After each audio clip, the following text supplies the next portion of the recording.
l'Éternel est Dieu.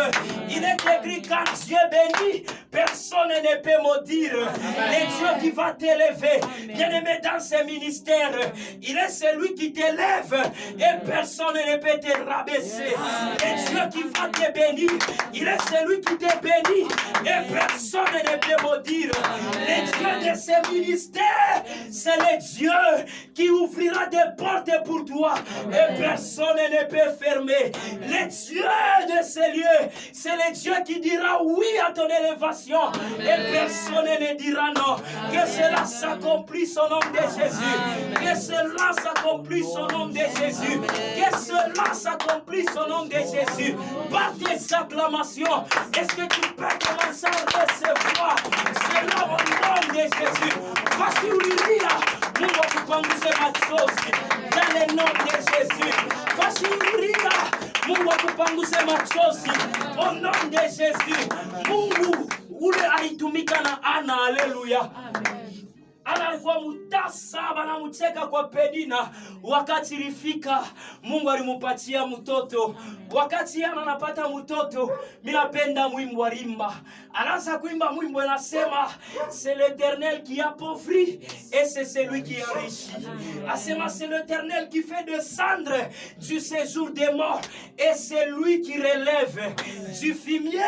Il ramasse les pauvres. Asema, de la poussière, il relève l'indigent pour le faire asseoir avec le grand.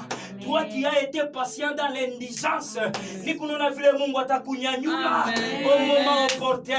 Toi qui as été pauvre, bien-aimé mu poussière, ni kunona vile Mungu atakunyanyua pour te faire asseoir avec le grand. Le temps vient et quand le temps vient, bien-aimé dans le Seigneur, il y a une chose qui pèse sur la loi, c'est la grâce. Bien-aimé, si la loi t'a condamné, mais au temps des Dieu, il est fait avec la grâce. Amen. Là où la loi condamne, mais la grâce relève.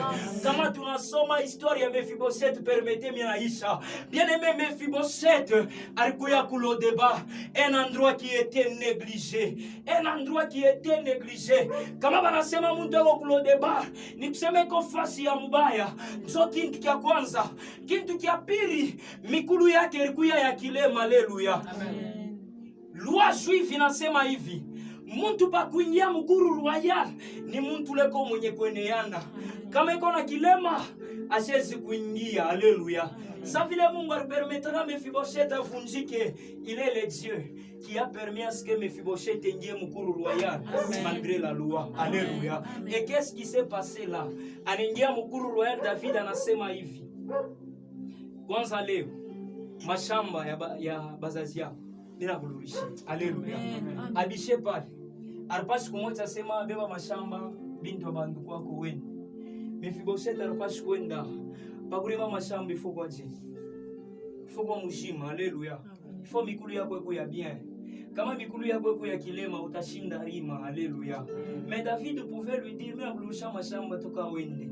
Anasema mimi nakuwekea ba serviteur batarimele mashamba. Akuishie pale. Jana muonesha kintu kile mimi napenda.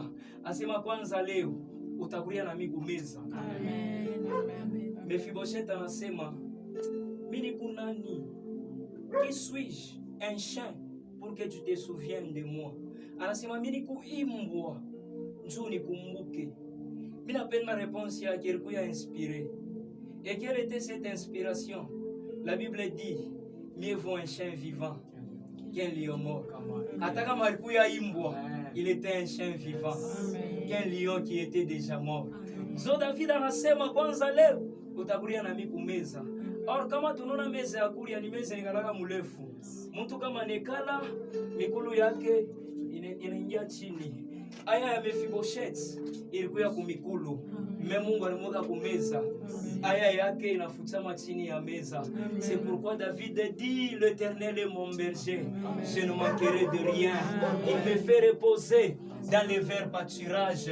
Il me conduit dans les sentiers de la justice. Asema mimi napenda fasi anasema, il dresse devant moi une table en face de mes adversaires. Mungu atengeneze meza ile tafutika aya yako. Mungu atengeneze wakati ile tapangusa machozi yako. Tunaweza simamia yulu.